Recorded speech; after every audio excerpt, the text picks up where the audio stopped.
इस वीडियो में हम लोग क्लास 9th के बीटीसी बुक के चैप्टर नंबर 3 देखने वाले हैं, जिसका नाम है अपवाह प्रारूप। यह बीटीसी का बुक है, बिहार बोर्ड के लिए काफ़ी विशेष है। अन्य बच्चे भी देख सकते हैं, उससे भी कुछ विशेष फायदा होगा। तो पहला प्रश्न है, लक्ष्मी सागर झील किस राज्य में स्थित है? लक्ष्मी सागर झील भारत के बिहार राज्य में स्थित है। और बिहार में पूछे कि कहाँ है लक्ष्मी सागर झील, तो यह बिहार के दरभंगा जिला में, बिहार के दरभंगा जिला में। बिहार के 3 झील के नाम आप लोग याद रखेंगे। एक हो गया लक्ष्मी सागर झील जो दरभंगा में है, और एक सबसे मोस्ट वीवीआई जिससे प्रश्न हमेशा पूछा जाता है वह है कांवर झील। ये कांवर झील भी बिहार में है, और बिहार के ये बेगूसराय जिला में है, बेगूसराय जिला में। इसके अलावा एक और झील है जिसका नाम है सरैया मान झील, सरैया मान झील। और ये सरैया मान झील पश्चिम चंपारण के बेतिया में स्थित है। तो 3 झील याद रखेंगे। लक्ष्मी सागर झील दरभंगा में है, बिहार के दरभंगा में। कांवर झील बिहार के बेगूसराय में है, और सरैया मान झील बिहार के बेतिया में स्थित है। नेक्स्ट है, निम्न में कौन लवणीय झील है? लवणीय झील का मतलब है वैसा झील जिसका पानी नमक के समान हो, यानी कि नमकीन हो या खारा हो। तो इसमें से आंसर होगा सांबर झील। ये जो सांबर झील है यह लवणीय झील है, और ये सांबर झील भारत के राजस्थान राज्य में स्थित है। बात करें वुलर झील के, तो ये जम्मू कश्मीर में स्थित है।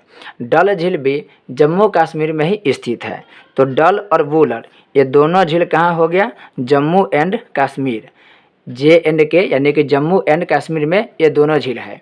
गोविंद सागर झील की बात करें तो गोविंद सागर झील भारत के हिमाचल प्रदेश में है। भारत के हिमाचल प्रदेश में गोविंद सागर झील है। भारत के सबसे बड़ा झील पूछे तो भारत के सबसे बड़ा झील मीठे पानी के पूछे तो वुलर झील होगा। याद रखेंगे, भारत के सबसे बड़ा मीठे पानी का झील पूछेगा तो वह हो जाएगा वुलर झील। और वुलर झील कहाँ है? तो यह वुलर झील जम्मू कश्मीर में है। अगर पूछे आपसे कि भारत के सबसे बड़ा लवणीय झील कौन है, तो वह हो जाएगा सांबर झील राजस्थान में। और भारत के सबसे बड़े खारे पानी का झील पूछे तो वह हो जाएगा चिल्का झील। चिल्का झील को भी ध्यान रखेंगे। चिल्का झील सबसे बड़ा खारे पानी का झील है, और यह भारत के उड़ीसा राज्य में स्थित है। नेक्स्ट है, गंगा नदी पर गांधी सेतु किस शहर के निकट अवस्थित है? यह पटना शहर के निकट अवस्थित है। बात करें गांधी सेतु के, तो गांधी सेतु का निर्माण सन 1984 ईस्वी में हुआ था, और यह एशिया की सबसे लंबा सड़क पुल है। ये पटना यानी हाजीपुर से पटना तक जाती है, एशिया के सबसे लंबा सड़क पुल है। नेक्स्ट है, कौन सी नदी भ्रंश घाटी से होकर बहती है? भ्रंश घाटी का मतलब होता है 2 पहाड़ के बीच संकरा रास्ता। देखिए, एक होता है, जैसे मान लेते हैं कि यह कोई पहाड़ है, ये ऊंचा ऊंचा पहाड़ है, और इसी के बगल में भी एक पहाड़ है। इसका एक चोटी यहाँ पे, एक चोटी यहाँ पर, इसी के बीच में एक बहुत ही पतला रास्ता है, वो हो गया भ्रंश घाटी। तो इसी भ्रंश घाटी से ताप्ती और नर्मदा नदी बहती है। आप याद रखेंगे, भारत की 2 नदी है जो भ्रंश घाटी यानी कि रिफ्ट वैली से होकर बहती है। तो कभी कभी भ्रंश घाटी की जगह आपको दे देगा रिफ्ट वैली या रिफ्ट घाटी। तो एक होगा ताप्ती नदी, और एक याद रखिएगा नर्मदा नदी। ये दोनों नदी भ्रंश घाटी से होकर बहती है। भारत की अधिकांश नदी बंगाल की खाड़ी में गिरती है, लेकिन ये 2 ऐसी नदी है, हालांकि और भी नदी है, लेकिन ये 2 ऐसी नदी है जो अलग तरीक़ा से बहती है, यानी भ्रंश घाटी से होकर बहती है, और ये नदी अरब सागर में गिरती है। तो नर्मदा और ताप्ती ये दोनों नदी कहाँ गिरती है? अरब सागर में गिरती है। बात करें ताप्ती नदी के, तो ये ताप्ती नदी सतपुरा के पहाड़ी से निकलती है। मध्य प्रदेश के सतपुरा की पहाड़ी से निकलती है, ये भी याद रखेंगे। सतपुरा की पहाड़ी से निकल करके ये अरब सागर में गिरती है, अरब सागर में ये गिरती है।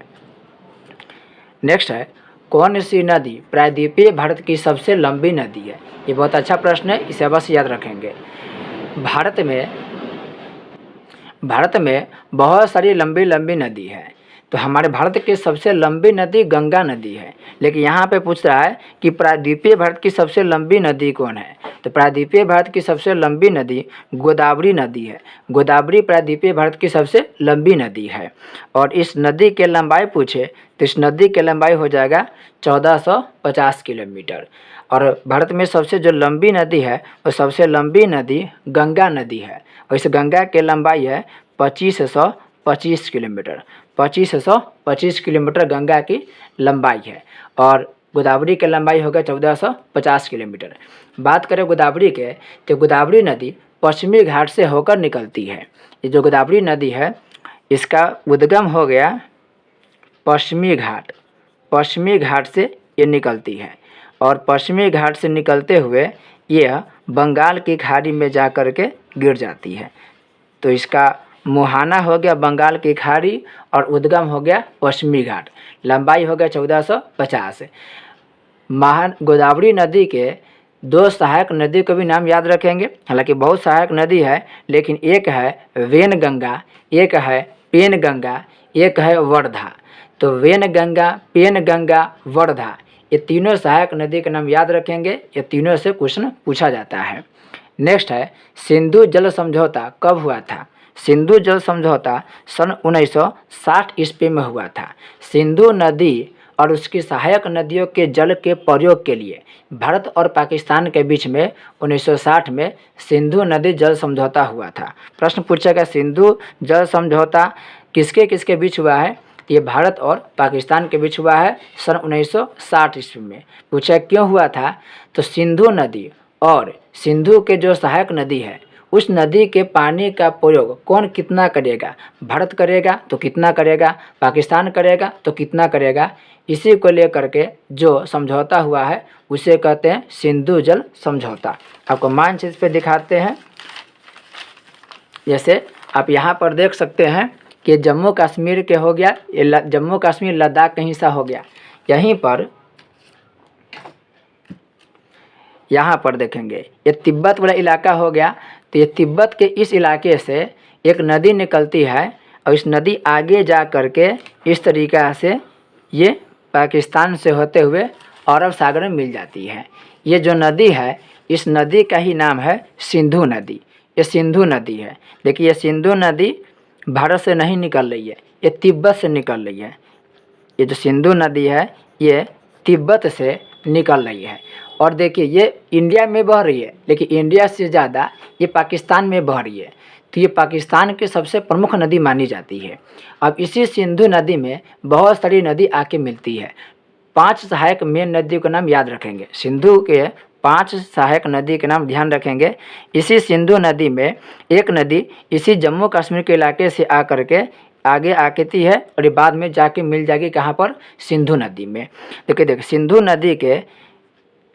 नदी के जस्ट नीचे दक्षिण की तरफ से एक नदी निकलती है, और यह नदी आगे जा कर के मिल जाती है किसमें, सिंधु नदी में। इस नदी का नाम है सतलज नदी। ऊपर के सिंधु नदी है और नीचे जो नदी है वह है सतलज नदी। हम इधर लिख रहे हैं ये जो नदी है ये सिंधु नदी है। अब इसी के देखिए इधर में जम्मू कश्मीर के इसी क्षेत्र से मान लेते हैं कि एक नदी आ करके ये जाके मिल जा रही है सिंधु नदी में। इस नदी का नाम है, ये जो नदी देख रहे हैं ये जो नदी है ये नदी चेनाब नदी है, और चेनाब नदी में आके मिलेगा कौन नदी, झेलम नदी। तो यह सिंधु नदी हो गया। इस सिंधु नदी में यहाँ पर एक नदी आके मिल रहा है, इस नदी का नाम है झेलम नदी। यहाँ पर नदी का नाम हो गया झेलम नदी। ये यहाँ से निकल रही, इसको ध्यान रखेंगे। फिर झेलम के नीचे कौन हो गया, ये चिनाब हो गया। इसी में एक नदी मिलेगी आकर के जिसका नाम है रावी नदी। चिनाब में ही मिलेगी रावी नदी। और सिंधु के नीचे एक सतलज नदी है। इस सतलज नदी में एक नदी आके मिलती है व्यास नदी। तो अजीब सा नक्शा बन गया है, लेकिन ध्यान रखेंगे सबसे ऊपर में होगा ये सिंधु नदी। इसी सिंधु नदी में एक नदी आगे जाके मिलेगी, उसका नाम है झेलम नदी। फिर झेलम से इधर एक नदी जाके मिलेगी चिनाब में, तो एक नदी है जिसका नाम है रावी नदी। और एक नीचे एक नदी मिलेगा जिसका नाम है चेनाब नदी। फिर लास्ट में एक नदी मिलेगा सतलज नदी। तो सिंधु के ये जितना देख रहे हैं ये सभी उसकी सहायक नदी है। सिंधु की सहायक नदी में एक है झेलम नदी, एक है रावी नदी, एक है चेनाब नदी, एक है सतलज नदी और एक है व्यास नदी। ये व्यास नदी है। तो 5 सहायक नदी है सिंधु के। अब इसी नदी के जल के प्रयोग के लिए 1960 में सिंधु नदी जल समझौता हुआ था। इसमें कहा क्या गया था कि सिंधु के जो ऊपर की 3 सहायक नदी है, ऊपर में कौन कौन है, तो सिंधु के ऊपर में सबसे एक नदी हो गया सिंधु नदी, सबसे मेन हो गया सिंधु नदी। फिर सिंधु के नीचे एक नदी है झेलम नदी, और एक है चेनाब नदी। तो ये जो 3 नदी है, इस 3 नदी के जितना भी पानी है उसका 80% पानी पाकिस्तान यूज करेगा और 20% पानी भारत यूज करेगा। और नीचे के जो 3 नदी है, जिसमें से रावी है, फिर व्यास है, फिर सतलज है, उस तीनों नदी के 80% पानी इंडिया यूज करेगा और 20% पानी पाकिस्तान यूज करेगा। यही सिंधु नदी जल समझौता था। यह हुआ कब था? 1960 में हुआ था। नेक्स्ट है सांगपो किस नदी का उपनाम है? सांगपो ब्रह्मपुत्र नदी का उपनाम है। ब्रह्मपुत्र नदी को तिब्बत में यानी चीन में सांगपो के नाम से जाना जाता है।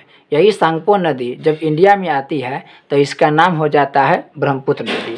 जैसे आप इस पे देख सकते हैं, यहाँ पर देखेंगे तो आपको ब्रह्मपुत्र नदी, जैसे कि ये यूपी हो गया, ये उत्तराखंड हो गया, और आपको उससे पिछले वाला मैप में दिखाए थे सिंधु नदी के बारे में। तो सिंधु नदी के देखिए नीचे सतलज है, इसी के बगल में, इसी के नीचे से एक और नदी निकलती है जिसका नाम है ब्रह्मपुत्र नदी। आप इस मैप पे देखिए, यहाँ से एक नदी निकलेगी, ये नदी तिब्बत से निकलती है और तिब्बत से निकल के ये नेपाल में नहीं जाती, इसको याद रखेंगे। ये ऊपर ये ऐसे बहते हुए पूरे चीन के पूरे इलाके में जाती है, फिर ये भारत के अरुणाचल प्रदेश और ये असम के पूरे इलाके से होते हुए बांग्लादेश में आती है और बांग्लादेश से होते हुए ये बंगाल की खाड़ी में मिल जाती है। तो यहाँ से देखिए, ये जो नदी है, ये जो नदी निकल रही है, इस नदी को इस इलाके में यानी तिब्बत या चीन के इलाके में सांगपो नदी के नाम से जानते हैं। तो ब्रह्मपुत्र नदी के नाम हो गया तिब्बत में या चीन में सांगपो नदी। यही सांगपो नदी जब इंडिया में आएगी तो इंडिया में आने के बाद इसका नाम पड़ जाएगा ब्रह्मपुत्र नदी। तो ये ब्रह्मपुत्र नदी हो गया है यहाँ पर। बाद में यही ब्रह्मपुत्र नदी नीचे जाके बंगाल की खाड़ी में गिर जा रही है। ये जो नदी है, इस नदी के टोटल लंबाई है 2900 किलोमीटर। 2900 किलोमीटर। आपसे यहाँ पर प्रश्न पूछ रहा है क्या, सांगपो किसका उपनाम है? तो सांगपो ब्रह्मपुत्र नदी का उपनाम है। ये भारत में अरुणाचल प्रदेश, असम, इन सब राज्यों में बहती है। अब बात करें ब्रह्मपुत्र नदी की लंबाई तो 2900 किलोमीटर है। और इसके सहायक नदी की बात करें तो इसके एक सहायक नदी है जिसका नाम है मानस, एक के नाम है संकोश, एक है स्वर्णश्री।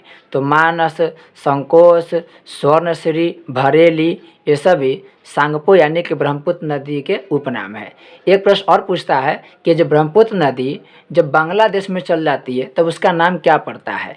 तो ये जो नदी बांग्लादेश में चल जाती है तब इसका नाम हो जाता है जमुना।